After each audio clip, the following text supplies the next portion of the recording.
Sa isang matagumpay na operasyon, naaresto ng mga operatiba ang isang drug suspect sa Mati City matapos mahulihan ng inihinalang shabu na tinatayang nagkakahalaga ng mahigit 400,000 piso.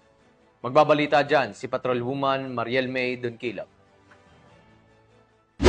Arestado ang isang drug personality sa isinagawang operasyon ng mga operatiba ng Mati City Police Station, katuwang ang iba't ibang unit ng Davao Oriental Police Office noong Agosto 1 taong kasalukuyan sa Barangay Don Martin Marondan, Mati City, Davao Oriental. Kinilala ang suspect na si alias Neil, 37 anyos, isang laborer at residente ng nasabing lugar. Nasamsa mula sa suspect ang tinatayang 60 grams ng hinihinalang shabu na may halagang 408,000 pesos, hand fragmentation grenade, ilang drug paraphernalia at buy-bust money. Ang suspect ay naharap ngayon sa kasong paglabag sa Republic Act 9165 o ang Comprehensive Dangerous Drugs Act of 2002 at RA 9516 o ang Unlawful Possession of Ammunition and Explosives.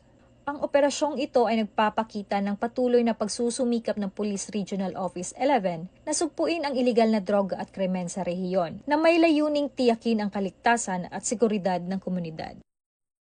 Mula dito sa Rayon 11, ako ang PNN correspondent, Patrolwoman Mariel May Donkilab, alagad ng batas, taga-taguyod ng Balitang Pulis.